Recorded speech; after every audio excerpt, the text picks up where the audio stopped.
Entra em campo agora o podcast Cantos, Bexigas e Drible da Vaca, com Pedro Pellegrino e Luan Carvalho.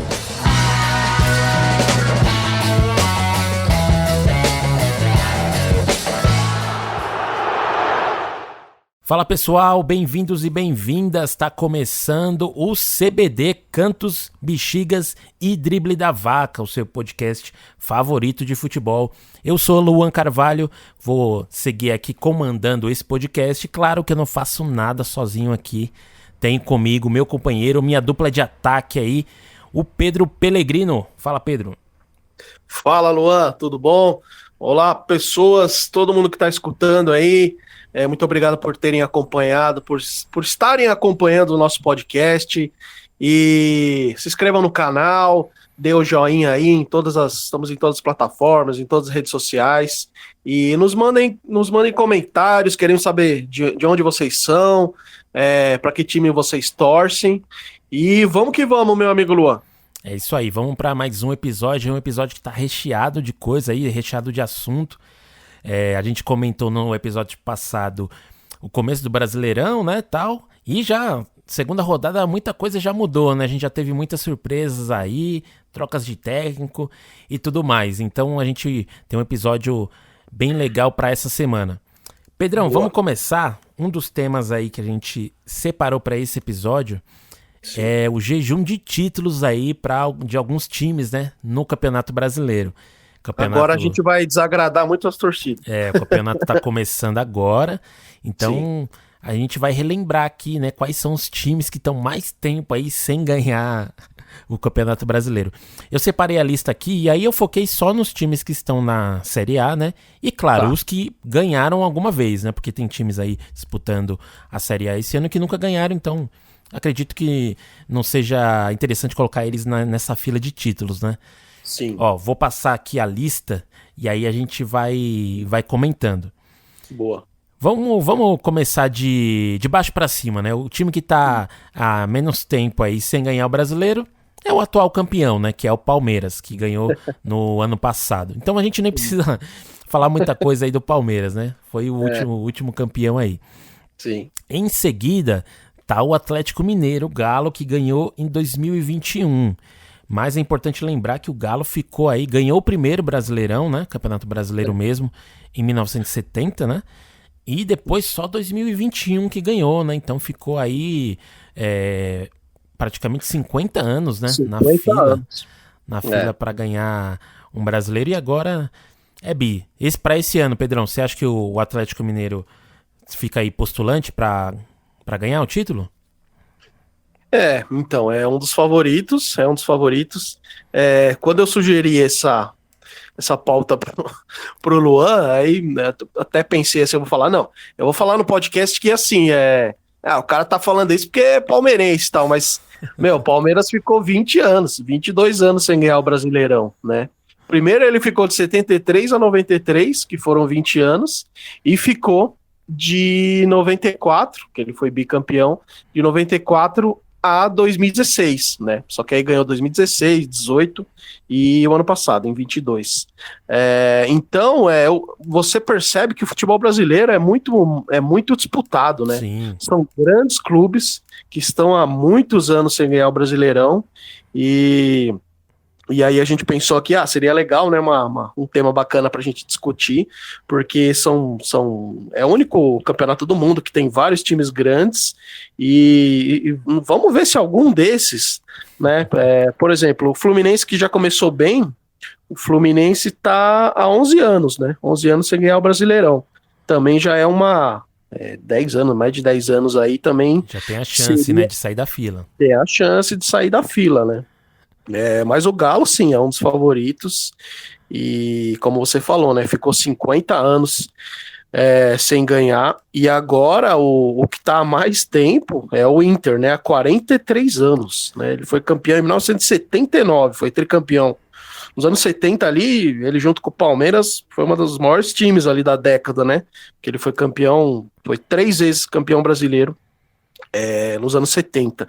E depois não foi mais, né? Uhum. Então a torcida do Inter tá louca por esse título, né? Nossa, imagina como que tá o torcedor do Inter pra todo ano começar o Campeonato Brasileiro e ficar, putz, será que a gente não vai? Será que não vai? Ó, seguindo a lista aqui, o Atlético Mineiro, né? A gente falou. Aí vem em seguida o Flamengo, que tá aí 2 anos sem ganhar um título, né? Ganhou em 2020. Corinthians, 5 anos na fila. Cruzeiro, 8 anos. Ganhou o último em 2014. E aí o Fluminense, como você comentou, né? Ganhou o último em 2012. Aí em seguida vem o meu São Paulo, que tá aí 14 anos sem ganhar um Brasileirão. Ganhou o último em 2008. Depois, o Santos, 18 anos. Aí já pode tirar a carteira de motorista. Ganhou o último em 2004. Isso. Aí agora a gente entra na casa dos 20 anos aí sem ganhar título. Atlético Paranaense, 21 anos sem um Brasileirão, ganhou o primeiro, né, e único em 2001. Depois vem o Vasco, com 22 anos aí na fila, né, ganhou o último em 2000. Isso. Depois o Grêmio, 26 anos. Botafogo, 27 anos, ganhou um Brasileirão em 1995. Acho que muita gente que tá ouvindo aí não era nem nascido ainda, né? E o Botafogo ganhou seu Brasileirão aí em 95. Em cima do Santos. Isso mesmo, aquele time do Botafogo que era um bom time, né? Pena que não conseguiu manter por mais tempo, né? Túlio, né? Túlio Maravilha, fazendo gol adoidado. Sim. Ó, em seguida, aí a gente já entra na barreira dos 30 anos aí sem ganhar, ó. Bahia tá 34 anos sem ganhar um Brasileirão. Ganhou o último em 1988. E depois, quem fica aqui na segunda posição, né, dos clubes que tá mais tempo aí sem ganhar Brasileirão é o Coritiba. Isso. Tá 37 anos, ganhou o último em 1995. E o primeiro colocado, como você falou, né, o Inter, 43 anos, é muito tempo, hein? 43 anos é muito tempo, só ganhando o Campeonato Gaúcho, e depois veio ganhar aí 2 Libertadores, né, nos anos 2000. Isso. E assim, o Pedrão, você acha que o Inter, esse ano, dá pra encerrar esse jejum aí de 43 anos sem ganhar um Brasileirão, ou vai ficar mais um aninho aí? Eu acho que é bem difícil. Até você disse no episódio anterior que você assistiu um jogo do Inter, né? E você achou o time muito limitado. Sim. E até o Inter fez uma boa partida contra o Flamengo, a gente vai até comentar. Ganhando no domingão às 11 da manhã, tal, aos 50, né? Mais de 50 minutos. Sim. Do segundo tempo ele fez o gol da virada. Mas acho que esse ano, não sei, é engraçado porque praticamente todo ano, menos esse ano, mas todo ano a gente fala, não, o Inter esse ano vai, né?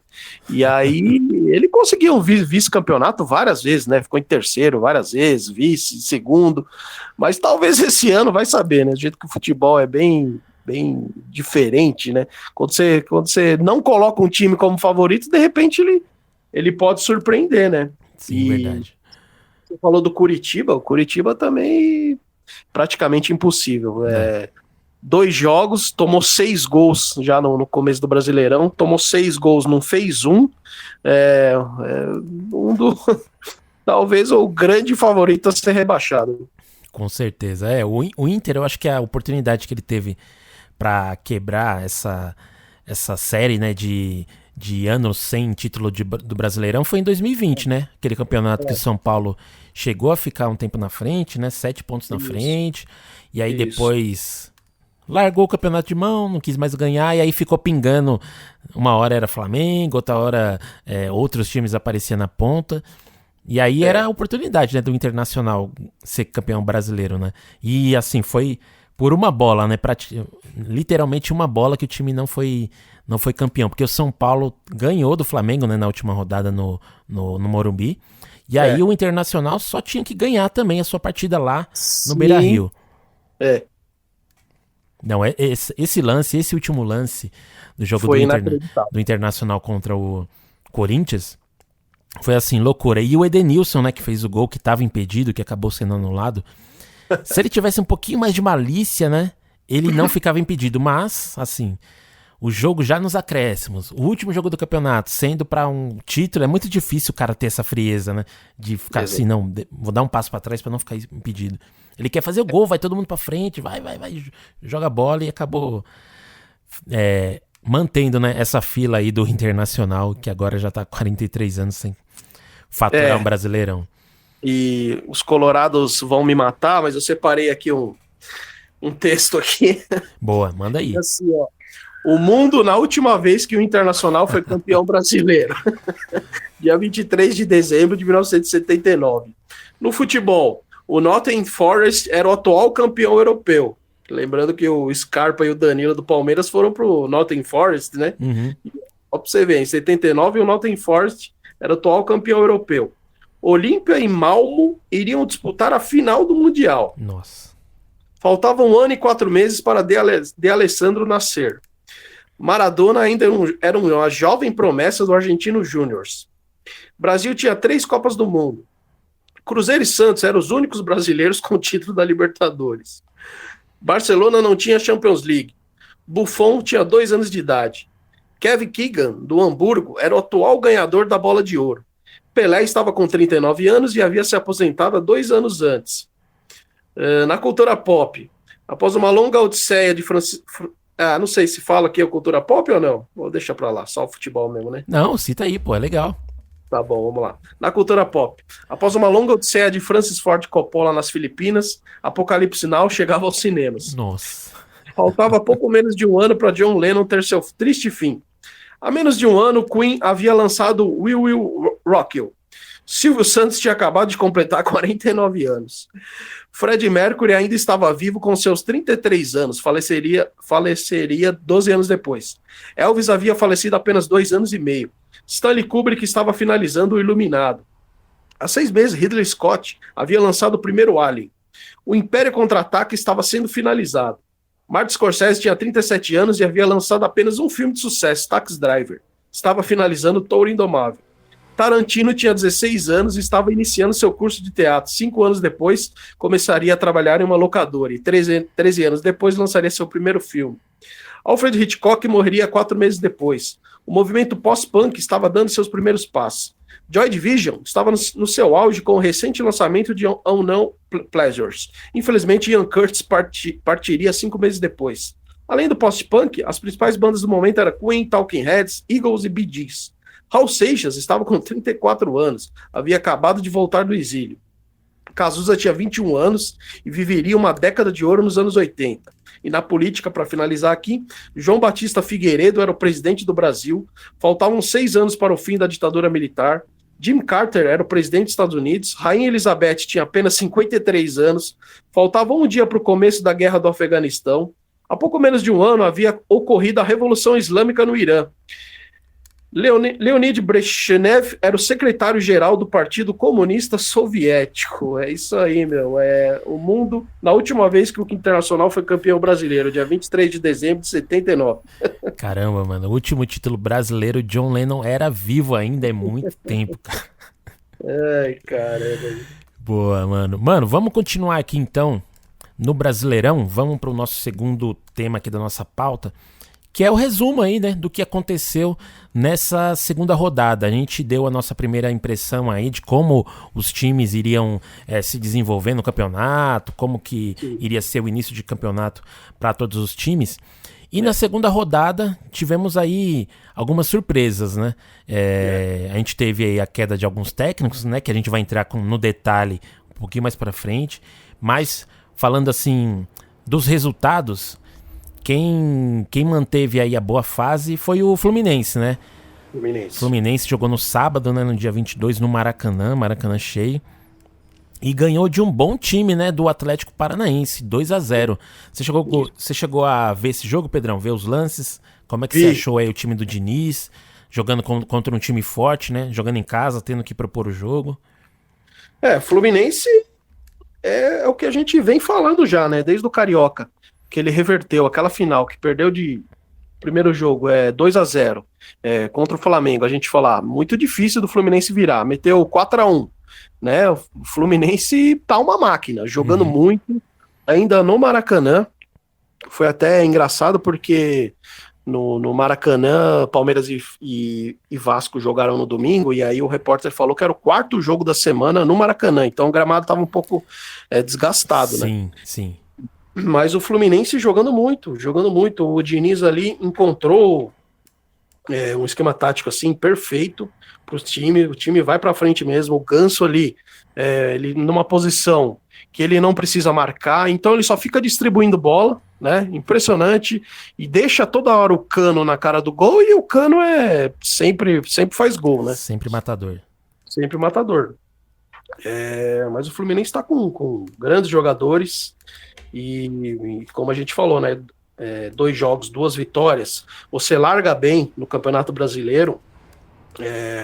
O Guardiola tem uma frase, se eu não me engano, que você ganha o Campeonato Brasileiro de pontos, campeonato por pontos corridos com 20 clubes, você ganha nas 7 primeiras rodadas e você perde nas 7 últimas, né? Uhum. Então você tem que ir muito bem nas 7 primeiras e nas 7 últimas, que são 38 rodadas, né?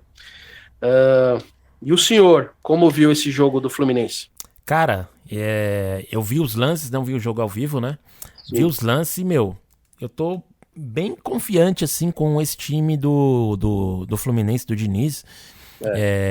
Nos outros trabalhos do Diniz, ele tinha algo assim que começava uma competição super bem, tinham bons jogos, né?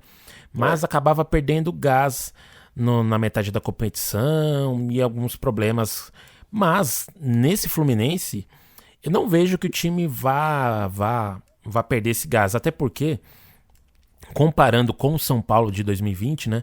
O elenco do Fluminense hoje é muito melhor do que o São Paulo de 2020 e Sim. acredito que ele tenha mais peças para poder utilizar. Chegou o Marcelo agora, tem o Ganso que você já comentou, tem o Cano, tem as joias da base do Fluminense também que estão dando conta do recado. O Fábio com mais de 40 anos aí fechando o gol.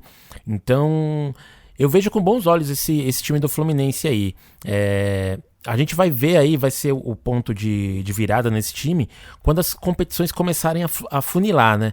Começar a Copa do Brasil, Libertadores, Brasileirão, que aí pode ser que em um momento ou outro o time possa estar um pouquinho mais cansado e aí comece a perder jogos, a tropeçar, mas assim, de começo eu achei sensacional esses 2 primeiros jogos do Fluminense. Mostra, um bom líder, né? É o atual líder do campeonato, então faz jus à liderança.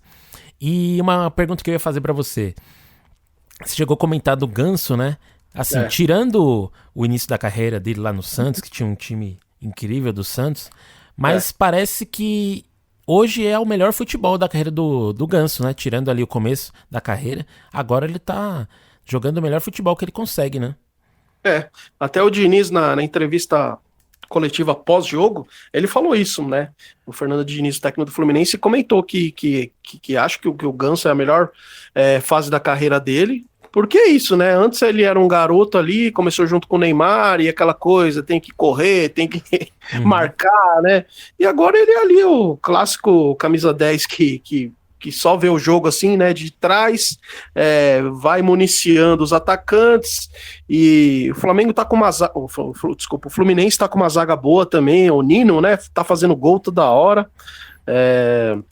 o zagueiro ali fazendo um cara alto pra caramba, forte, e o cara fez um golaço contra o Atlético Paranaense, né, de cabeçada praticamente de fora da área, assim. Sim. E eu acredito que o Ganso, jogando do jeito que tá, não duvido que de repente possa ter mais uma chance aí na seleção brasileira, sei lá, porque desse nível, né, e camisa 10 mesmo assim, no meio de campo clássico, né, o Brasil não tem, né? Sim, e muita gente deu a carreira do Ganso como encerrada já, né, porque ele foi ali pro São Paulo já um pouco desacreditado, né? O São Paulo deu uma recuperada no futebol dele, ele foi pro Sevilha, lá não conseguiu jogar direito, não sei se foi lesão, se foi falta de oportunidade, sei que ele não jogou muito, voltou pro Brasil e tá aí no Fluminense, né, recuperando a sua carreira, e tomara que o Ganso jogue ainda muitos anos pra gente ver esse futebol dele. Isso, o Ganso teve muitas lesões, né, isso atrapalhou muito ele, né, a carreira dele. E eu lembro quando o Fernando Diniz foi pro Fluminense agora, ele falou, não, porque o Ganso é um gênio. Aí eu falei, o cara tá muito louco, né, o Fernando Diniz. e você vê que ele tem razão, né? Então, E o Ganso voltou a jogar barbaridade com o Fernando Diniz. Boa. Voltando aqui pro nosso resumão da rodada, da segunda rodada, no sábado teve um jogo aí do São Paulo e América Mineiro, eu vou deixar pro final, que a gente já emenda ali com outro assunto. Tá. No sábado rolou também Cuiabá 1 e o Red Bull Bragantino 1. Cuiabá Boa. aí empatando dentro de casa. Cuiabá que tem ali a Arena Pantanal, né, como um trunfo, né, para conseguir conquistar pontos e evitar um possível rebaixamento. Mas com o Bragantino acabou empatando em 1-1. E teve outro jogo no sábado também que foi o Cruzeiro 1, Grêmio 0. A primeira vitória aí do Cruzeiro de volta na Série A, jogou no estádio do Independência. Esses dois jogos aí do sábado, Pedrão, o que você achou? Principalmente da vitória, né, do Cruzeiro contra o Grêmio. Eu assisti Cruzeiro e Grêmio, foi um jogaço. Nossa, o Cruzeiro com uma intensidade impressionante. Foi pra cima, jogando em casa, né? Não conseguiram jogar no Mineirão, porque tá um imbróglio lá entre prefeitura, os administradores do Mineirão, mas ele jogou no Independência, que durante muito tempo aí foi a casa do Atlético Mineiro, mas agora o Atlético Mineiro com o novo estádio, o MRV. Então o Cruzeiro lotou o estádio ali, a torcida do Cruzeiro lotou, e o Cruzeiro foi para cima desde o primeiro minuto. Eu achei que jogou muito, o Cruzeiro com o técnico Pepa, né? O português Pepa, hein? A gente até falou no episódio anterior, aí eu lembro de você falar, Lua, que, de onde surgiu esse cara, né? Mais um português aí, com esse nome de técnico que deveria treinar o Palmeiras, né? E o Cruzeiro, jogando muito, com o Bruno Rodrigues, né, um atacante excelente, que eu nem sabia também, começou no São Paulo, o Matheus Vital, o Ramiro, que era do Grêmio, também jogando bem passou ali. Pelo Corinthians também, né, o Ramiro. Isso, exatamente. Tinha vários ex, né, tanto do lado do Grêmio, que jogou no Cruzeiro, como quem jogou no Cruzeiro já tinha jogado no Grêmio, né, e foi um jogaço, foi um jogaço. Teve um ponto inusitado que no começo do jogo todo mundo se surpreendeu que o goleiro reserva do Grêmio começou jogando, né, começou a partida, que é o Gabriel Grande, esqueci o sobrenome dele. E aí o pessoal se perguntou, mas cadê o goleiro titular? O que aconteceu? Aí depois da entrevista coletiva se descobriu que o goleiro, o titular do Grêmio, ele divulgou o esquema tático para jornalistas, sabe? Aí o Renato Gaúcho na coletiva falou, aqui não tem nada disso, aqui é uma coisa séria, entendeu? E ele deu um toque ali uma direta, né, para os empresários. Ele falou: empresário aqui não manda não, se o jogador está insatisfeito, pode ir embora, porque nenhum empresário vai fazer pressão aqui. E até o goleiro reserva, o Gabriel, ele foi bem. Mas o Rafael Cabral, que é o goleiro do Cruzeiro, também pegou tudo, porque eu acredito que era até para ser mais ali, porque o Rafael Cabral, que é do Cruzeiro, então era para ser um jogo, até o Grêmio poderia até ter feito um gol ali e tal, mas acabou sendo 1-0 pro Cruzeiro, e foi um belo jogo. O Soares, mais uma rodada, porque na rodada passada ele já tinha perdido um pênalti, né? Mais uma vez ele foi mal, eu achei que ele jogou bem mal, assim. Teve uns lances, tal, chutou pro gol, o goleiro defendeu, até o Rafael Cabral aí do Cruzeiro, que começou ali no Santos, né, junto com o Neymar ali, o Ganso, né? Sim. E... campeão da Libertadores, né, com o Santos. Isso, campeão da Libertadores. E foi um excelente jogo, surpreendeu assim, né, porque todo mundo achou, o Cruzeiro, já tinha perdido a primeira rodada pro Corinthians, mas jogou muito, em casa, assim. Até eu li um texto, e o cara falou: finalmente o Cruzeiro voltou pra Série A. Boa. É importante lembrar que o Grêmio também, né? Cruzeiro e Grêmio subiram ainda da Série A. Eu vi uma entrevista, se eu não me engano foi hoje, agora há pouco mesmo da gente começar a gravar o episódio, do Ronaldo, né? Falando que a meta pro Cruzeiro para esse ano é permanecer na Série A. Então eu acredito que ele foi bem sincero, assim, de dar real mesmo pro torcedor, né? Porque muito provavelmente o Cruzeiro não vai beliscar aí uma Libertadores. Talvez até consiga uma Sul-Americana, né? Aí até o 14º, 15º consegue uma vaguinha, então Talvez o Cruzeiro também consiga, né? Mas ele foi bem sucinto, né, de dizer isso, porque o Cruzeiro não fez um bom Campeonato Mineiro, né? Principalmente os jogos contra os times ali, o América Mineiro, o Atlético Mineiro. O time passou um sufoco. Então, o Ronaldo aí, que é o dono, né, agora da SAF do Cruzeiro, deu a real. Falou, ó, Cruzeiro esse ano é pra se manter na Série A. E acredito que com os jogadores, né, que tem ali, deve ser a meta mesmo do time. Então, e também fiquei surpreso, né, desse jogo, porque eu tava apostando que o Grêmio levasse essa fora de casa, mas o Cruzeiro fez valer ali o fator casa, né, mesmo jogando no Independência, e ganhou o jogo por 1-0. Eu tava olhando aqui o goleiro, o Adriel, ele é jovem, né, tem 22 anos, fez essa cagada aí, digamos assim, de numa entrevista falar um pouquinho a mais, né? Mas vamos ver, né, se ele vai ficar de fora só esse jogo, né? Ou se nos próximos ele vai voltar, porque pelo que eu vi os jogos do Grêmio esse ano, é um bom goleiro esse Adriel, gostei bastante bem seguro, alto, goleiro alto, ágil, eu gostei bastante do que vi ele jogar nesse comecinho de ano. Bater de frente com o Renato Gaúcho ali, o cara dança, né? Renato Gaúcho é o ídolo maior, tem até estátua em Porto Alegre, então... Exatamente. Mano, vamos saindo do sábado, agora a gente chega nos jogos do domingo. Domingo teve aquele jogo de manhã, né, que é eu ainda não tive a oportunidade de ir num jogo do São Paulo ou de outro time assim pela manhã, mas esse ano eu quero ir. Teve ali o jogo Internacional e Flamengo às 11 da manhã no Beira-Rio. E que abriu a rodada ali, né? A rodada do domingo. Teve também Vasco e Palmeiras, um excelente jogo, 2-2. Desses dois primeiros jogos aí, Pedrão, do domingo, você já deu um pitaco ali do Internacional e Flamengo, né? E teve o Vasco e Palmeiras aí, né? Que você, como bom palmeirense, o que você achou? Palmeiras saiu perdendo, né? De 2-0, foi lá, buscou empate, quase vira. O que você achou aí dessa partida? Então, falar um pouquinho de Inter e Flamengo, que eu também só vi os melhores momentos, mas destacar o golaço do Gerson, né? O Flamengo saiu ganhando, porra, ele driblou o goleiro, deu uma embaixadinha e fez um golaço, né? Sim. Mas aí o Maurício, que é o atacante do Inter, entrou no finalzinho ali do jogo e fez 2 gols e o Inter virou, né? Então, foi muito legal esse jogo. E o do Palmeiras... O Palmeiras, nos últimos jogos, é o time da virada ou o time do amor, como diria a música lá, né? Mas dessa vez não conseguiu virar. Mas tomou 2-0, putz, eu lembro de estar assistindo com meu padrasto e minha mãe e falar assim, bom, se a gente conseguir empatar, e não vai ser toda hora que vai conseguir, mas, pô, vai ser legal.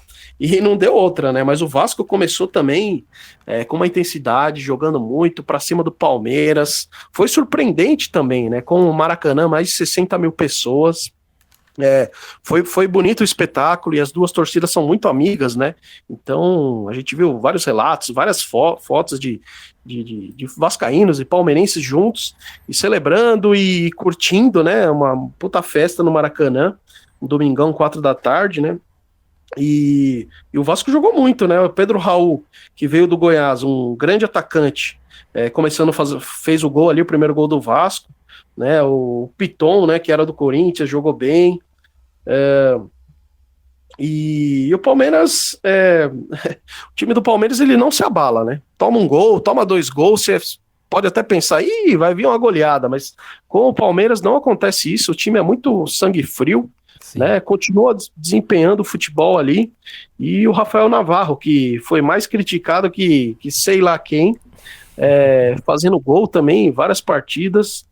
Tá até engraçado esse ano no Palmeiras, porque muitos jogadores que eram muito criticados, o Flaco Lopes fazendo gol, Rafael Navarro, e aí o Palmeiras acabou empatando, né? Empatando num jogaço, foi um belo jogo.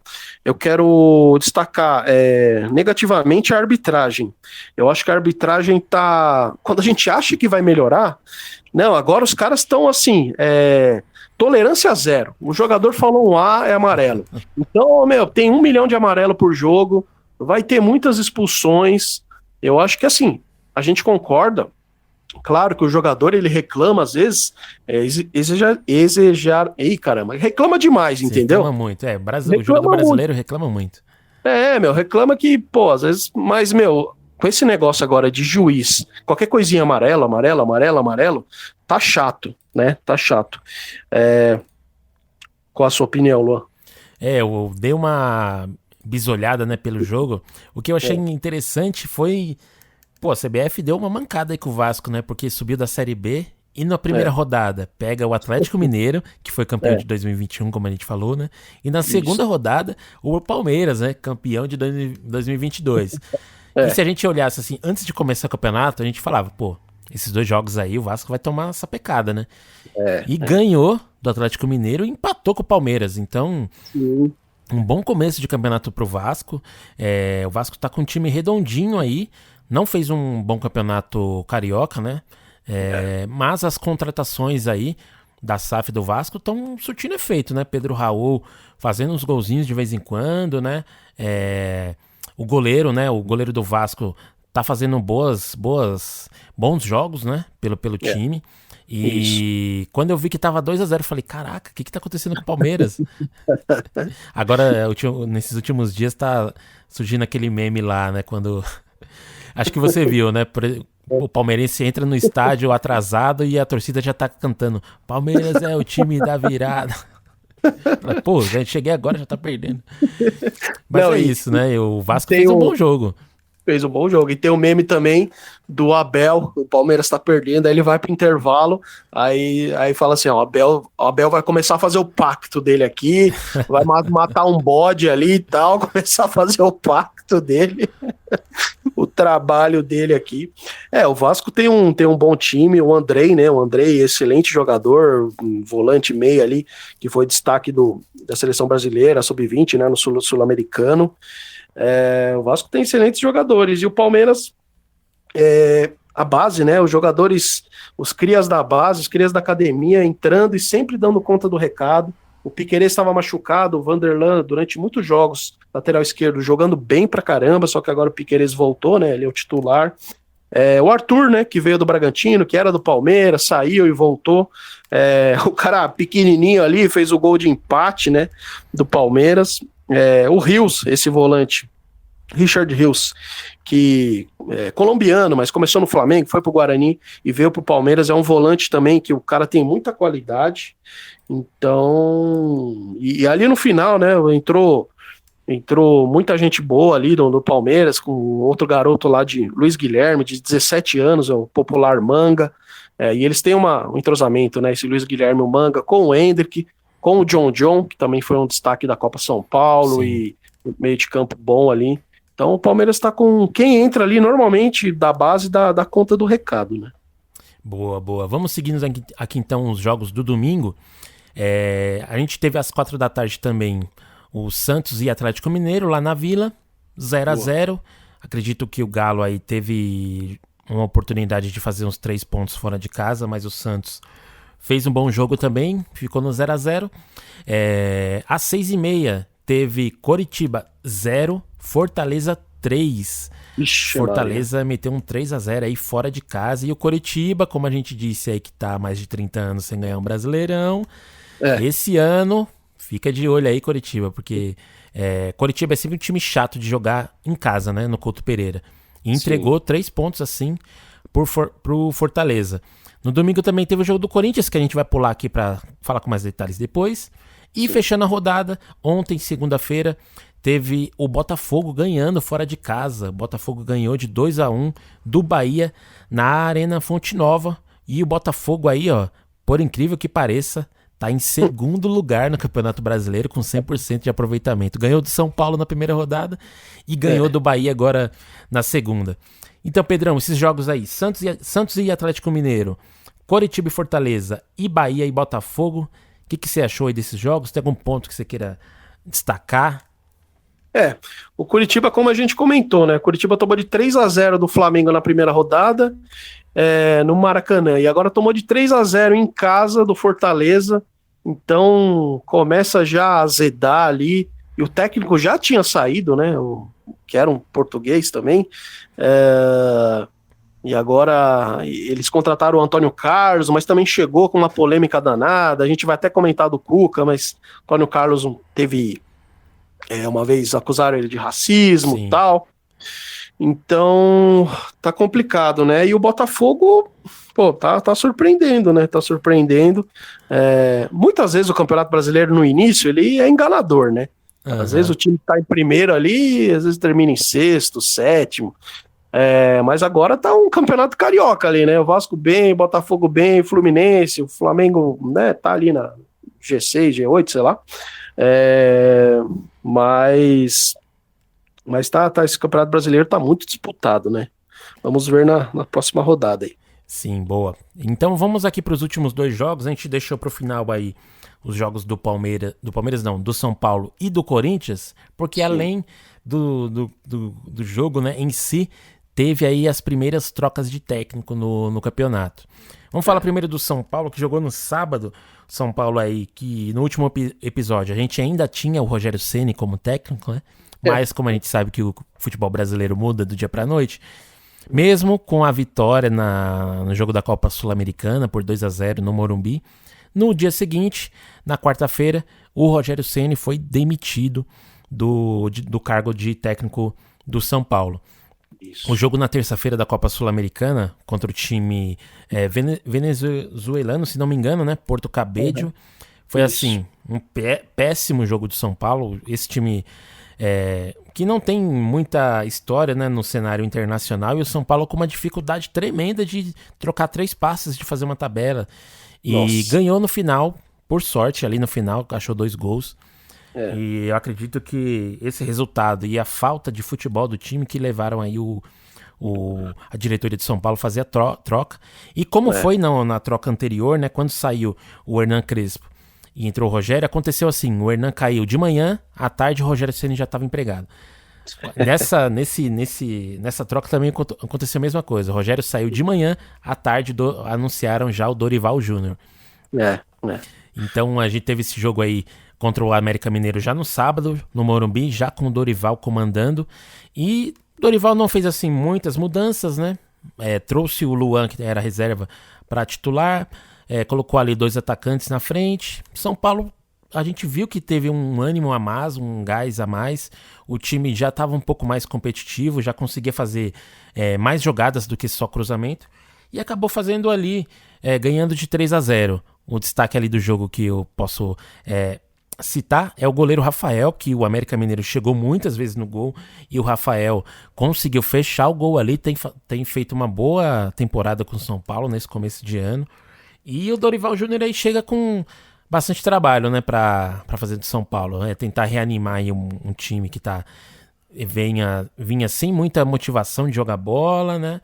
Alguns jogadores já chateados por não jogar, Marcos Paulo, Luan, chateada por estar reserva, por não ser convocado. Pedrão, o que você achou aí dessa troca? Acha que é boa para o São Paulo? E como que você vê esse 2023 com o Dorival Júnior comandando o time? Antes de falar sobre o Dorival, quero dar uma estatística aqui, uma curiosidade. Para você, Luan, você vai gostar. E para quem é São Paulino, hein? Porque quando eu estava pesquisando sobre a fila dos times grandes, eu vi que o São Paulo, ele ficou numa fila do Brasileirão de 91 a 2006, né?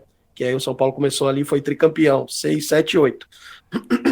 Agora, de 2008 para 2023, são a mesma diferença de anos que ele ficou da última vez, né? Que aí ele foi campeão brasileiro. Será que é um sinal? Saber, né? Então, o Dorival a gente até falou no episódio passado, né? Até eu fiz essa indagação para você, Lô, sobre o Dorival no São Paulo, Sim. né? E acabou ocorrendo, né? Os caras ouvem aqui o CBD e A colocaram. diretoria de São Paulo tá ouvindo aqui a gente. Diretoria de São Paulo tá ouvindo a gente. E aí colocou o Dorival no São Paulo. Bom, o Dorival tava aí no mercado desde que ele saiu do Flamengo, né? E a gente toda hora se perguntava, pô, pra onde que ele vai? O Dorival agora, ele sempre foi um excelente técnico, né? Ele tinha conquistado títulos ali, Copa do Brasil, tal, com o Santos. Mas ele precisava de outros títulos, né? E conseguiu Libertadores, Copa do Brasil pelo Flamengo. E aí a gente até nós falamos no último episódio porque ele poderia ir pro Galo, porque o Galo também tá com um problema com o Kudê, né, o técnico atual, tá, o cara reclama de reforços. A gente até achou que ele iria pro Galo, e aí ele acabou aparecendo no São Paulo, que já treinou o São Paulo, né, e ele conhece ali. Eu vi até na entrevista coletiva, né, falando para ele, mas você não...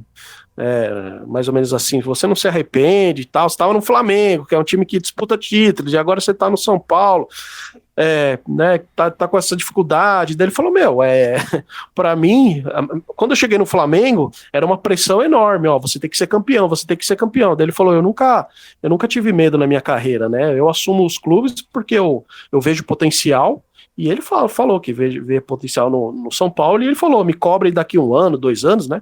Não sei até quando o contrato dele vai, que eu garanto que eu vou deixar, nós vamos deixar um legado legal aqui, né?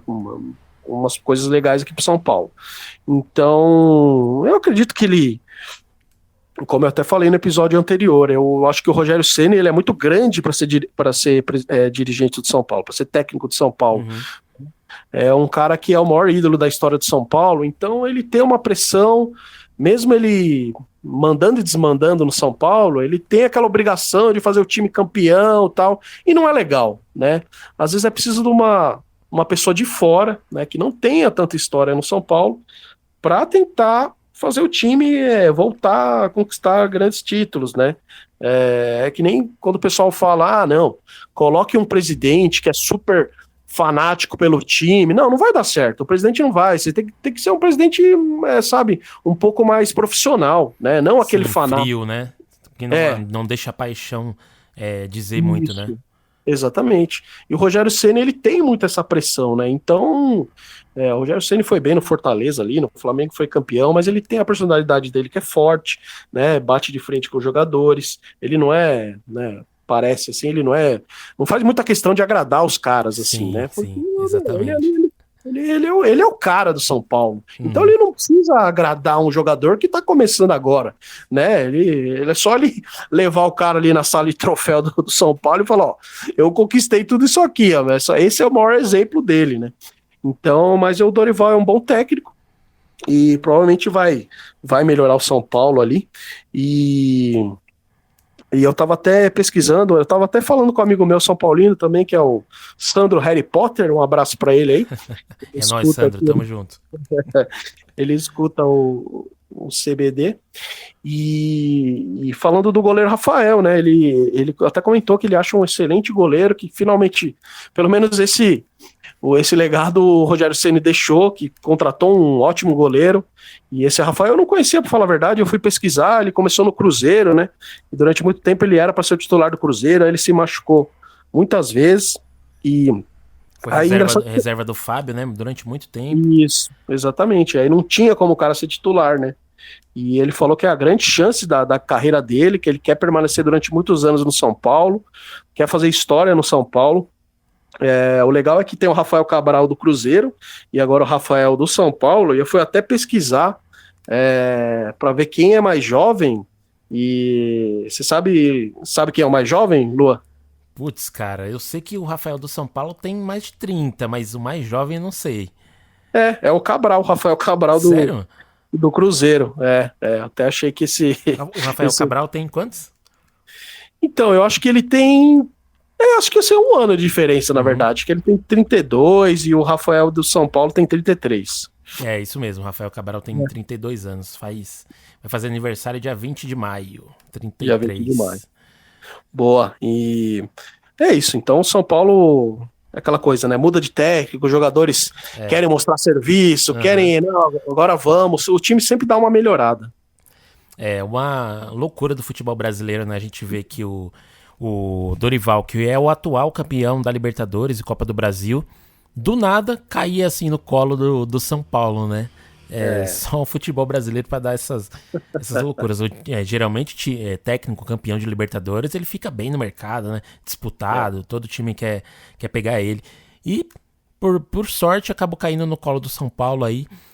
Acredito que das opções que a gente tinha disponível, é um bom nome. Eu gostei da diretoria ter feito essa troca rápido, porque, assim, pré-temporada já foi, Campeonato Brasileiro já começou, então tanto para o grupo de jogadores quanto para os torcedores, ter um técnico logo, já iniciando o trabalho, dá um pouquinho mais assim de confiança, né, no que ele vai fazer no campeonato. E no primeiro jogo eu já gostei das movimentações que ele fez, já vi alguns jogadores dando um pouquinho mais de sangue, né? A gente sempre fala que tem jogadores que derrubam técnicos, né? Eu não queria acreditar que isso aconteceu no São Paulo, mas já vi alguns jogadores ali correndo um pouquinho a mais, né? Outros se doando, né? 100% como sempre. Mas já vi alguns jogadores ali correndo a mais. Cara, vamos chegar aqui então agora pro último jogo da rodada que a gente deixou separado. Foi o jogo aconteceu no domingo, né? 7 da noite. Goiás 3, Corinthians 1. No último episódio aqui do CBD, a gente tinha ainda o Fernando Lázaro como técnico do Corinthians. Mas as rodadas aí do meio de semana fizeram uma bagunça aí, né? O Corinthians acabou perdendo o seu jogo contra o Argentinos Júniors na Arena de Itaquera, pela Libertadores, perdeu por 1-0. E esse jogo aí foi o fim da picada por Fernando Lázaro, que acabou sendo, não demitido, né? Mas rebaixado de novo a auxiliar técnico, né, do Corinthians.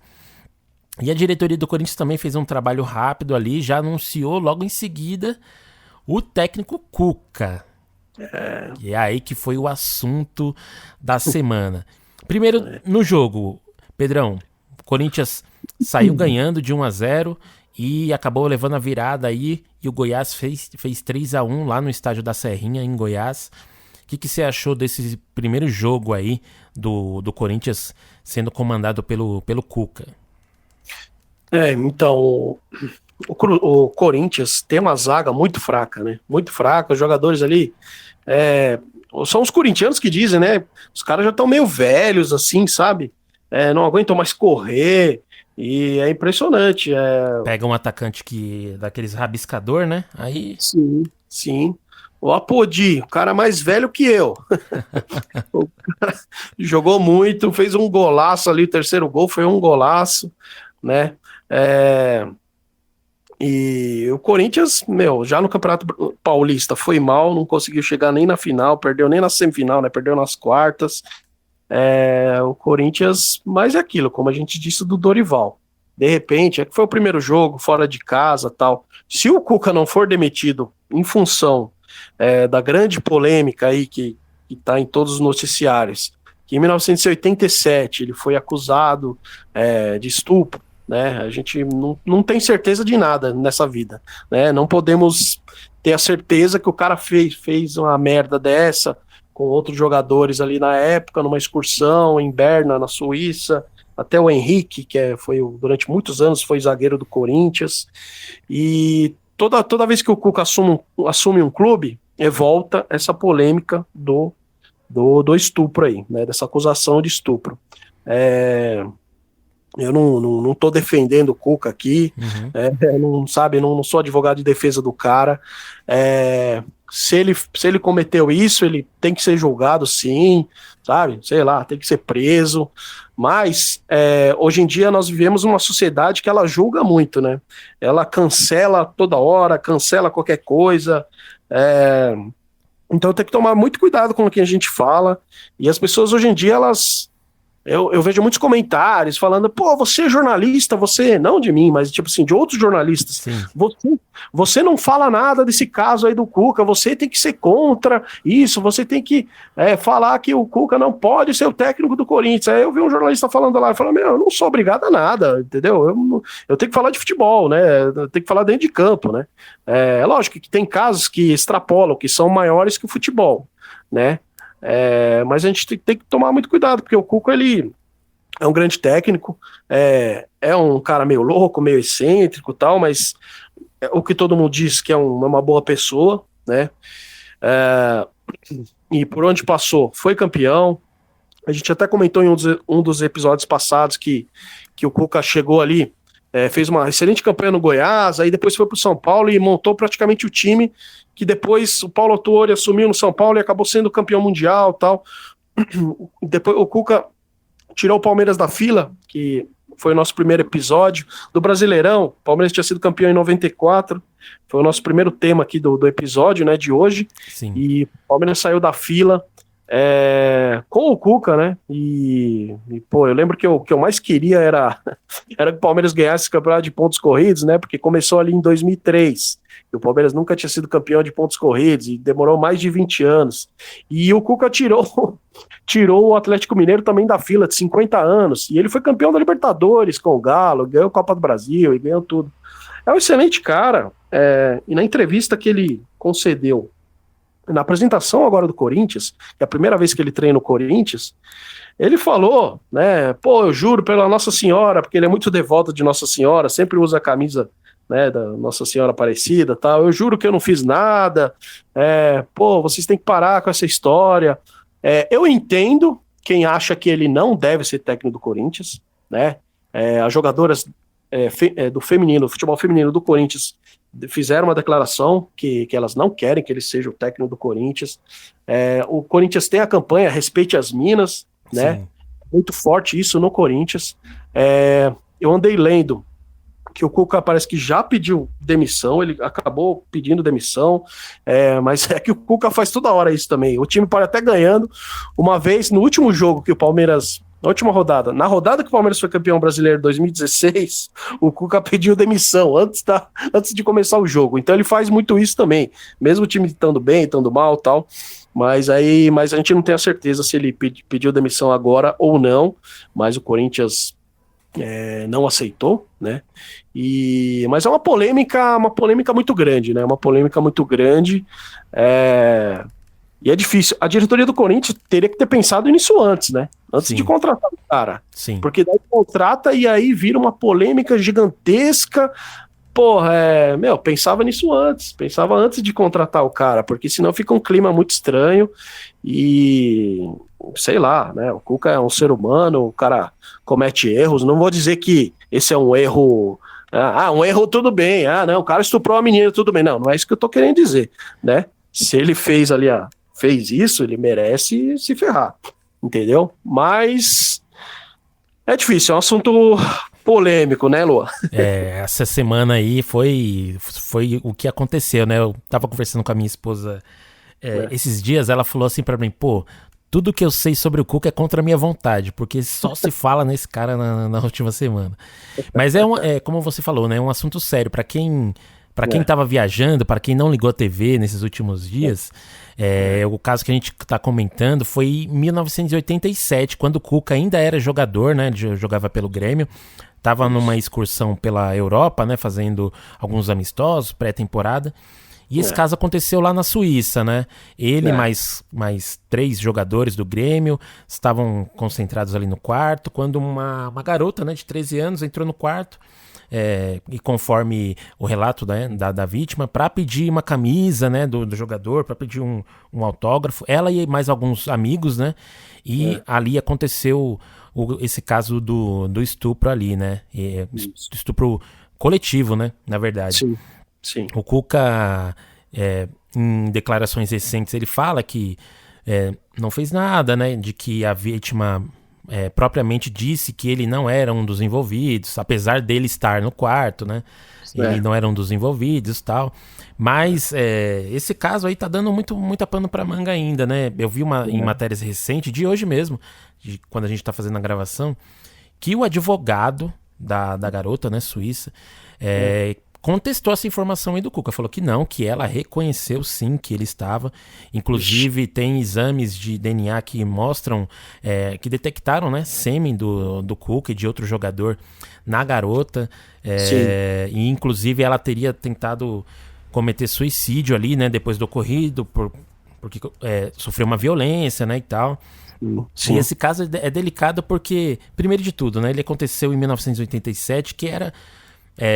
a sociedade, principalmente brasileira, era muito diferente, né? Os jogadores ficaram presos lá e haviam campanhas no Brasil que difamavam a garota, né? Falavam que ela estava mentindo, chamavam ela de nomes absurdos e por aí vai, até que os jogadores conseguiram retornar e conseguiram tocar a sua carreira, né? sem que esse caso fosse relembrado novamente.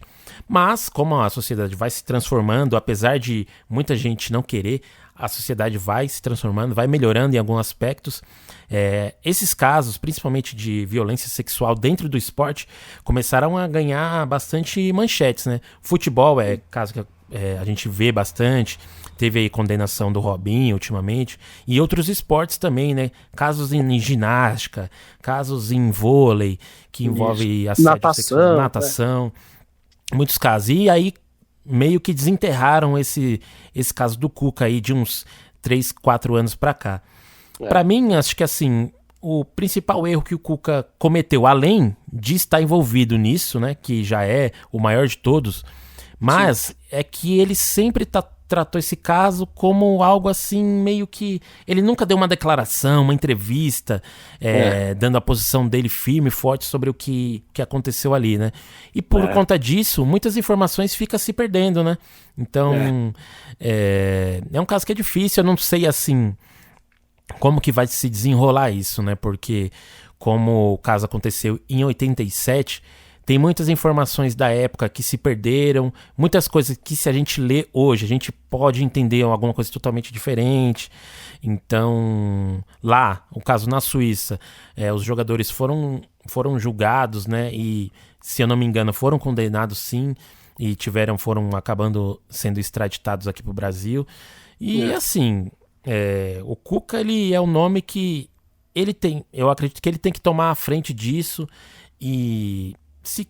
Se ele confessar, né, que houve um erro, eu não acredito que ele tenha que ter uma punição para a vida inteira, uma prisão perpétua, algo do tipo. Eu acredito que, já que ele tem um envolvimento nesse caso e que foi um erro da vida dele, eu acho que ele pode sim, a partir de agora, pensar um pouco mais. E já que ele está no Corinthians, que é um clube que se diz tão democrático, né, que dá sempre a voz, ele mesmo tomar a frente de alguma campanha do time, ou algo, né, que possa, assim, melhorar, né, porque ele é um bom técnico, e esse caso ainda vai dar muita notícia. Acredito que no próximo episódio do CBD da semana que vem a gente vai tocar de novo nesse assunto, com outras reviravoltas, né, e é triste porque, assim, apesar do Cuca, ainda a gente tem uma vítima lá, né, que ficou lá, que...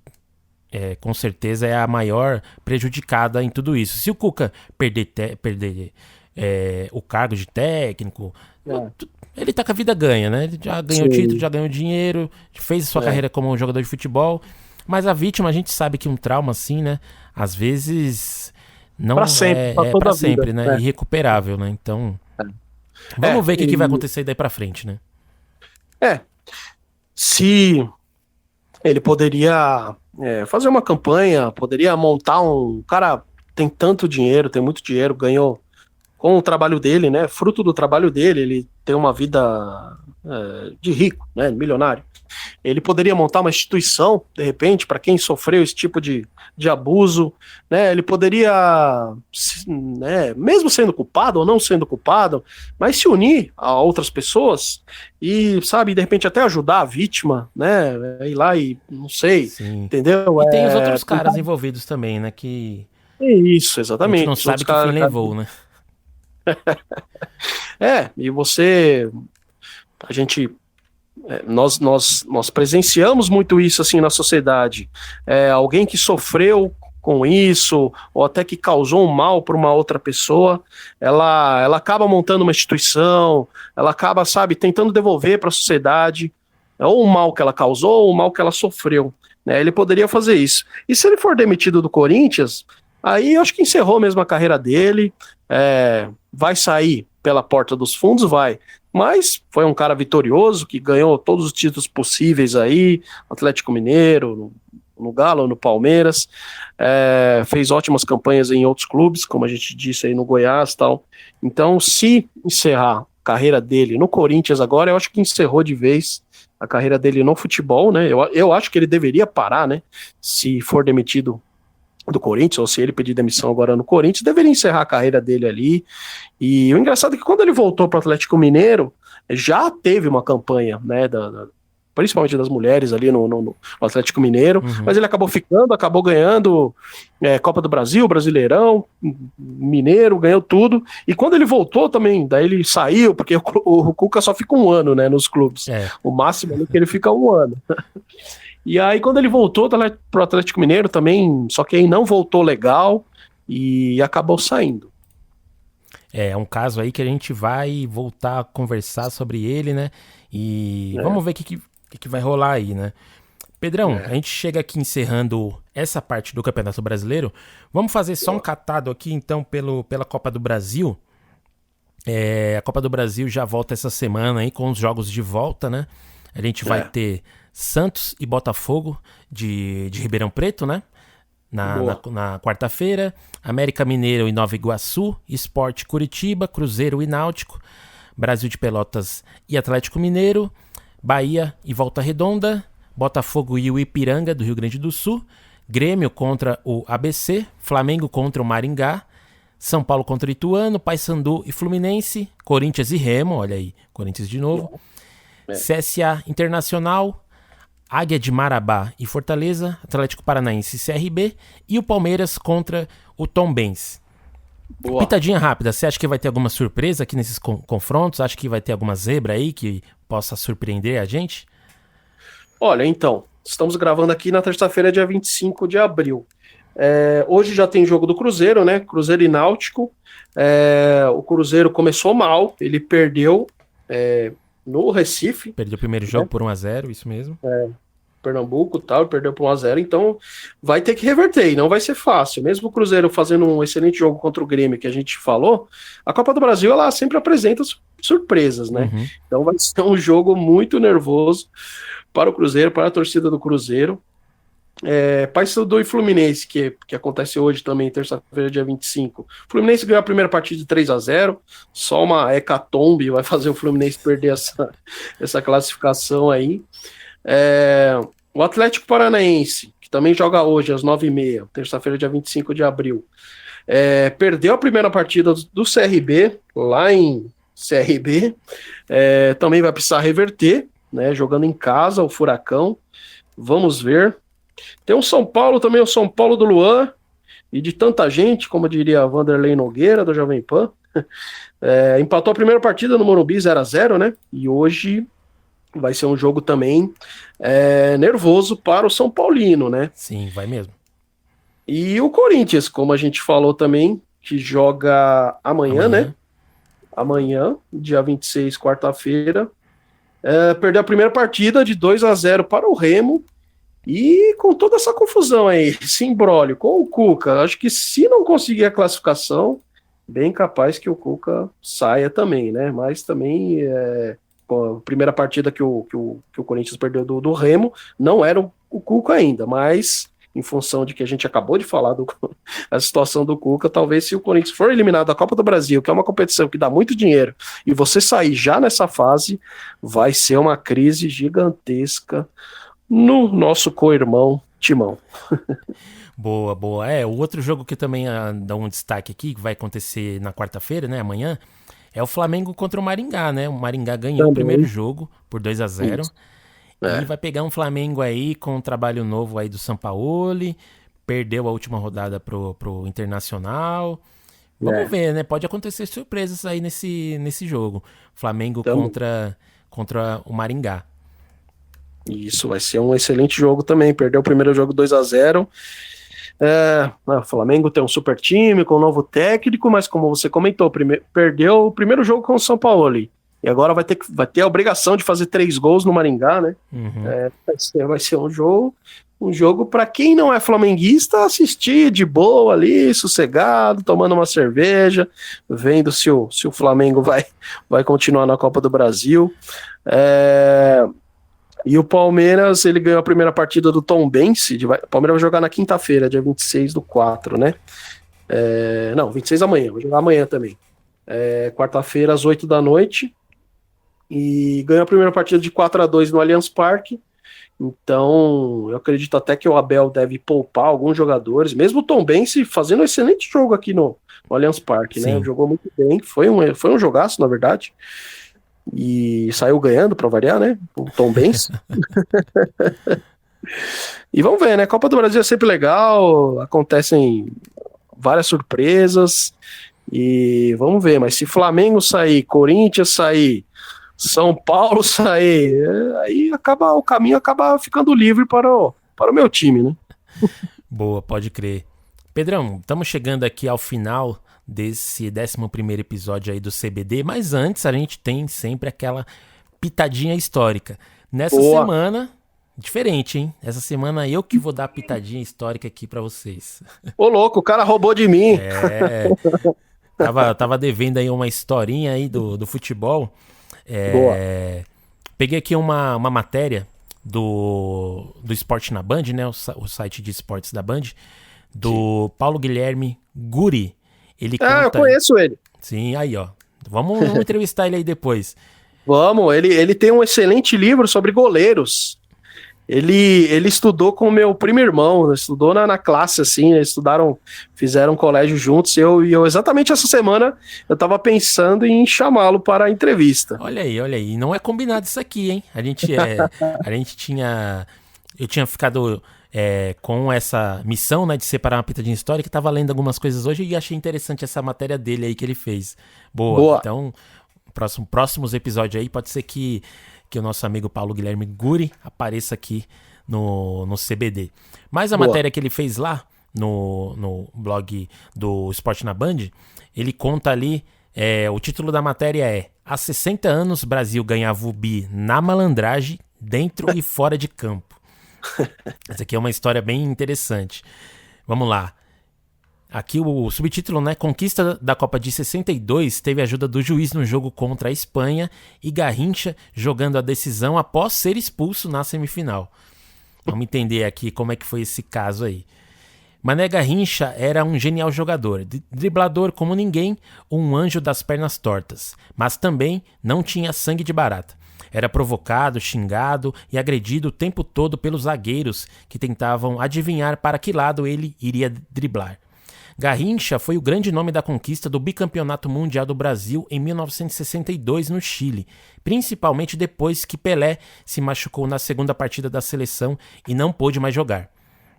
Mas se fosse hoje, Garrincha não teria jogado a final daquela Copa.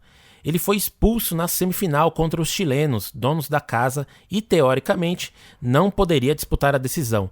Mas há 60 anos as regras eram outras. Naquela época não existia cartão amarelo nem vermelho. Eles só passariam, né, a ser utilizados na Copa de 1970 no México. Em 1962, o jogador que aprontava em campo era expulso pelo árbitro com o dedo indicador do juiz mostrando o vestiário. O senhor está expulso. E apontava para o cara ir para o vestiário. No final do jogo contra o Chile, vencido pelo Brasil por 4-2 no Estádio Nacional em Santiago, Garrincha tinha aprontado de tudo. Fez 2 gols, deu assistência para o Vavá fazer um dos gols, e aos 38 minutos, depois de tanto apanhar e ver os chilenos batendo nos brasileiros, Garrincha revidou e agrediu o chileno Rojas. O bandeirinha uruguaio Esteban Marino viu o lance, chamou o árbitro peruano que expulsou Garrincha. A verdade é que não era nem para o Brasil estar disputando na disputa mais. A seleção podia ter sido eliminada ainda na primeira fase, se não fosse a malandragem do experiente lateral Nilton Santos na partida contra a Espanha. Quando a Fúria vencia a partida por 1-0, o Nilton Santos derrubou o espanhol Kodjar dentro da área e, como o árbitro estava longe do lance, o nosso enciclopédia do futebol levantou os braços, deu 2 passos malandramente para fora da área e o juiz apontou a falta, né, e não o pênalti. O pior, na cobrança da falta, a bola foi erguida na área e o espanhol Peiró marcou de bicicleta. Mas o juiz anulou o gol, alegando, né, jogo perigoso, sendo que o espanhol estava bem longe do zagueiro brasileiro e era para a Espanha ganhar o jogo por 2-0. Se tivesse o VAR lá naquela época, né, o Brasil já teria sido eliminado. Mas voltando à semifinal, o Garrincha, ele foi expulso, né, e naquela Copa não existia a suspensão automática. Então o jogador era expulso em campo, era submetido a um julgamento feito pelos membros da FIFA antes da próxima partida. Leva-se em consideração a súmula da partida nesse caso. Só que a súmula da partida entre Brasil e Chile não constava o depoimento e a assinatura do bandeirinha uruguaio, que foi quem pediu a expulsão, né, do Garrincha. O Esteban Marino, que era o bandeirinha, sumiu depois do jogo e voltou para o Uruguai sem assinar o papel da súmula. Constava na súmula apenas a declaração do árbitro peruano dizendo que não viu o lance e que expulsou o brasileiro com base no que o assistente falou. Então o julgamento da expulsão do Garrincha terminou com a votação de 5-2 pela absolvição do brasileiro. A expulsão então virou só advertência e o Mané pôde jogar a final contra a Tchecoslováquia. E é isso aí. Muito bom, muito bom. Malandragem, o Garrincha sempre malandro, né? Bela malandragem, gostei da matéria. Ora ferrou, Luan. Pegou uma matéria legal também. Agora a gente vai se dividir entre os pitadinha histórica. Muito legal. O Brasil ele sempre foi ajudado em Copas do Mundo, né? O Brasil sempre deu essa sorte. Não sei se porque o Avelange, né? O João Avelange era o presidente da FIFA ali durante muitos anos. E o Brasil, mesmo tendo o melhor futebol do mundo há uns anos, né? Já faz uns anos que o Brasil não é o melhor futebol do mundo, mas o Brasil tendo os melhores craques e tal, mas sempre o juizão deu uma força ali pra gente, né? E principalmente depois ali do Mundial de 58, o Brasil, todo mundo ficou apaixonado pelo futebol brasileiro, né? E o Brasil sempre foi muito ajudado, né? Não, e pior que esse jogo, o juiz ali, né, o bandeirinha, ajudou o time visitante, né? Porque tava jogando no Chile contra o Chile numa final de Copa. Então... Boa, João Avelange. Nem sei se já era ele na época, acho que era. E acho que foi por isso que o bandeirinha fez questão, de zarpar, não ficar ali nem pra assinar a súmula, né? Saiu fora pra não perder a vida ali, né? Essas coisas do futebol brasileiro sempre ocorreram também, né? No Brasileirão. Eu lembro que a final Palmeiras e Vasco, em 97, Campeonato Brasileiro, engraçado que o ataque do Vasco era Edmundo e Evair. E aí na última partida no Maracanã foram 2 partidas. A primeira partida, se eu não me engano, foi um empate. O Vasco ele jogava pelo empate. E se eu não me engano, empatou as 2 partidas 0-0. E o Edmundo ele foi expulso e não era para ele jogar o jogo no Maracanã. E ele acabou jogando e o Vasco foi campeão em cima do Palmeiras. Loucura, histórias, né, do futebol. Próxima semana a gente volta com uma nova pitadinha histórica. Pedrão, apita o juiz. Chegamos ao final aí do nosso episódio. Valeu pela presença aí, todo episódio aí, sempre trazendo as suas opiniões assertivas, né? Quer deixar um recadinho final aí pra galera? Assertivas mais ou menos. Eu quero mandar um beijo pra minha mãe, que minha mãe sempre escuta. Minha mãe sempre escuta o podcast, meu pai também, mas minha mãe mandou um comentário legal pra gente lá, até passei pro Luan. E falar que no próximo episódio vamos ter uma grande entrevista com um excelente narrador, Marco Antônio Rodrigues. O cara narrou todos os esportes do mundo, futebol, tênis, durante muito tempo foi da SPM, né? Ele trabalhou no Sport TV também.